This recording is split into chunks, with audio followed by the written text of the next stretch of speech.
బాలీవుడ్ సినీ నటుడిగా దర్శకుడిగా తనకంటూ ప్రత్యేకమైన గుర్తింపును సొంతం చేసుకున్న రాధాకృష్ణన్ పార్థిబన్ తన సినీ కెరియర్ లో 16 చిత్రాలకు పైగా దర్శకత్వం, 14 చిత్రాలకు పైగా నిర్మాణం, 70కి పైగా చిత్రాల్లో నటుడిగా నటించి తన సినీ ప్రస్థానాన్ని కొనసాగిస్తూ ఉన్నారు. ముఖ్యంగా తన అద్భుతమైన దర్శకత్వ మెలకువలతో విమర్శకుల ప్రశంసలు అందుకుంటున్న ఈయన ఇటీవల కొన్ని వివాదాస్పద వ్యాఖ్యలు చేసి వార్తల్లో నిలిచిన విషయం మనందరికీ తెలిసిందే. ముఖ్యంగా విజయ్ తమిళనాట టీవీకే పార్టీ ద్వారా రాజకీయాల్లోకి అడుగుపెట్టిన విషయం మనందరికీ తెలిసిందే. అయితే ఈసారి తమిళనాడులో జరిగిన సార్వత్రిక ఎన్నికల్లో టీవీకే పార్టీ ద్వారా పోటీ చేసి మొదటి ప్రయత్నంలోనే ఏకంగా తమిళనాడుకి ముఖ్యమంత్రిగా అవతరించారు.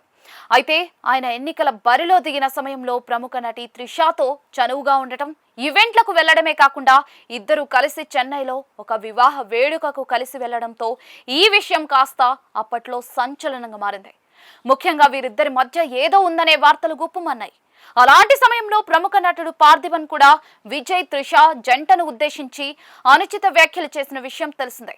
అలాంటి ఈయన ఇప్పుడు సీఎంగా విజయ్ అవతరించిన తర్వాత ఆయనను సీఎం కార్యాలయంలో కలవడమే కాకుండా ఒక ఫోటో ఫ్రేమ్ ని కూడా బహుకరించడంతో సోషల్ మీడియాలో చర్చ మొదలైంది. అప్పట్లో అలా, ఇప్పట్లో ఇలా అంటూ కొంతమంది కామెంట్లు చేస్తూ ఉన్నారు. మరి అసలు విషయం ఏమిటో ఇప్పుడు చూద్దాం. ప్రముఖ నటుడు పార్థిబన్ తాజాగా మరో సీనియర్ నటుడు ఎంఎస్ భాస్కర్ తో కలిసి సీఎం విజయ్ కి పుష్పగుచ్చం అందించి ఆయన పదవీ కాలం విజయవంతం కావాలని ఆకాంక్షిస్తూ రాజసం ఉట్టిపడే దుస్తుల్లో చక్రవర్తి గెటప్ లో ఉన్న ఒక ఫోటో ఫ్రేమ్ ని విజయ్ కి బహుమతిగా ఇచ్చారు. ఒకవైపున మోడల్ సైజ్ సింహాసనం అంటించి ఆ ఫోటో ఫ్రేమ్ ని బహుకరించడంతో ఈ ప్రత్యేకమైన బహుమతి సోషల్ మీడియాలో వైరల్ గా మారింది.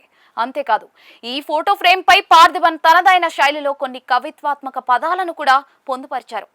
ఇక తమిళంలో ఉన్న ఆ పదాలకు అర్థం ఏంటంటే, సినిమా రంగం నుండి ముఖ్యమంత్రి పీఠం వరకు పవిత్రమైన చందనపు ఛాయలతో అలంకరించబడిన శాంతియుత అస్తవ్యస్తత లేని పాలనను తీసుకురావడానికి గొప్ప పండితుడైన విజయ్ సింహాసనాన్ని అధిరోహించి అధికార పీఠాన్ని అలంకరిస్తూ ఉన్నారు. రాజకీయ ప్రపంచాన్ని కదిలిస్తున్న ముఖ్యమంత్రి గారికి అభినందనలు అంటూ తనదైన శైలిలో ఆ ఫోటో ఫ్రేమ్ పై తన అభిప్రాయాలను రాసుకొచ్చారు పార్థిబన్. ప్రస్తుతం పార్థిబన్ సీఎం విజయ్ ను కలిసిన ఫోటోలు సోషల్ మీడియాలో వైరల్ కావడంతో తమిళనాడు ఎన్నికల సమయంలో విజయ్ త్రిష రిలేషన్ గురించి చేసిన కామెంట్లను గుర్తు చేసుకుంటూ ఉన్నారు. తమిళనాడు ఎన్నికల సమయంలో త్రిషను ఉద్దేశించి ఆమెను బయటికి రానివ్వకూడదు, కొన్నాళ్ళు ఇంట్లోనే ఉంటే మంచిది అంటూ పార్థిబన్ కామెంట్లు చేయగా ఆ సమయంలో ఈ వ్యాఖ్యలు తీవ్ర దుమారం రేపాయి. అలాంటి ఈయన ఇప్పుడు విజయ్ సీఎంగా పీఠాన్ని అధిరోహించిన తర్వాత కలవడంతో ఈ విషయం హాట్ టాపిక్ గా మారింది. ఏదేమైనా కూడా విజయ్ త్రిష రిలేషన్ ప్రచారం నేపథ్యంలో పార్థిబన్ భేటీ ఇప్పుడు చర్చకు దారితీసింది.